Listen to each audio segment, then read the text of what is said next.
విశాఖపట్నం మాజీ MP MVV Satyanarayana భవనాల కోసం అక్రమంగా మూసివేసిన వీఐపీ రోడ్ని జనసేన నాయకులు తెరిపించారు. ప్రజలకి ట్రాఫిక్ కష్టాల నుంచి విముక్తి కల్పించారు. జనసేన అధినేత పవన్ కళ్యాణ్ ఎన్నికల ముందు ఈ ప్రాంతాన్ని పరిశీలించి ప్రభుత్వం మారగానే ఈ రోడ్డు తెరిపిస్తామని హామీ ఇచ్చారు. విశాఖ వీఐపీ రోడ్ నుంచి మరింత సమాచారాన్ని మా విశాఖ ప్రతినిధి అనురాధ అందిస్తారు.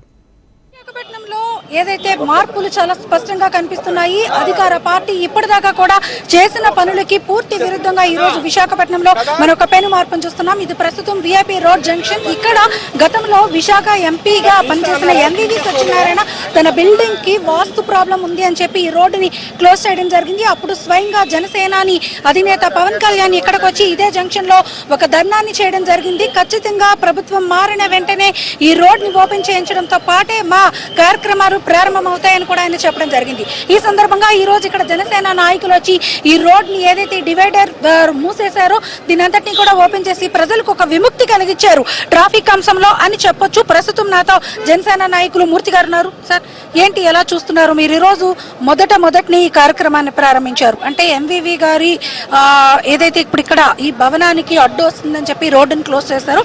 దీన్ని పవన్ కళ్యాణ్ గారు అడ్డుకొని ఖచ్చితంగా ఇది ఓపెన్ చేస్తామని చెప్పారు. అందుకు మీరు ఈ రోజు ఈ కార్యక్రమాన్ని కూడా నిర్వహించారు. ఏంటి సార్ ఏమన్నా? జనసేనాని పవన్ కళ్యాణ్ గారు వారాయిలో భాగంగా ఈ యొక్క టైకూన్ కూడలి ప్రజలు ఇబ్బందులు పడుతున్నారు, వాహనదారులు ఇబ్బంది పడుతున్నారు అని చెప్పి అనేక వేల సంఖ్యలో ఆయన దృష్టికి ఎప్పుడైతే తీసుకొచ్చారో ఆ యొక్క సమస్యను మేము ప్రభుత్వం ఏర్పడంగానే వెంటనే రహదారిని పూర్తిగా మేము తొలగిస్తాము, ప్రజలకు ఇవాళ అందుబాటులో తీసుకొస్తాము, ఎప్పుడు కూడా ప్రజలను ఇబ్బంది పెట్టకూడదు. కొన్ని వందల వేల మంది వాహనదారులే కాదు, విద్యార్థులు స్కూల్ పిల్లలకి వెళ్ళేటువంటి వాళ్ళు, హాస్పిటల్స్కి వెళ్ళేటువంటి వాళ్ళు, రైల్వే స్టేషన్కి వెళ్ళేటువంటి వాళ్ళు ఇబ్బందులు పడుతున్నారని చెప్పి దృష్ట్యా ఇవాళ కూటమి సునామీ ఏదైతే వచ్చిందో ఆ సునామీలో కొట్టుకెళ్ళిపోయినటువంటి వైసీపీ బంగాళాఖాతంలో కలిపేశాము. ఖచ్చితంగా విశాఖ ప్రజలు విముక్తి చెందినటువంటి రోజు ఇవాళ వచ్చింది.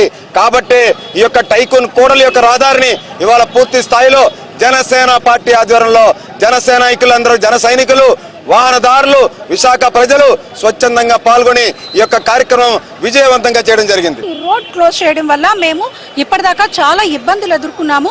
ఎందుకనంటే రోడ్డు మొత్తం దారి అంతా కూడా దాదాపుగా కిలోమీటర్ల మేరకు పక్కకి తిరిగి వెళ్లాల్సి వచ్చేది, పక్క రోడ్లోంచి సర్వీస్ రోడ్లోంచి రావాల్సి వచ్చేది. కానీ ఈ రోజు ఇది ఓపెన్ చేయడం వలన ప్రజలందరికీ కూడా ఒక కన్వీనియంట్ జర్నీ చేసే విధంగా ఒక మంచి మార్గం ఇది. ఆ విధంగా ఇక్కడ చేయడం అనేది మేము స్వాగతిస్తున్నామని అంటున్నారు. ఏదేమైనా అనూహ్యమైన మార్పులు విశాఖపట్నంలో ప్రభుత్వం మారడంతో చూస్తున్నాము, చూడబోతున్నాము అన్నది మాత్రం చెప్తా ఉన్నారు. వీడియో జర్నలిస్ట్ నిఖిల్తో అనురాధ, హెచ్ఎం టీవీ, విశాఖపట్నం.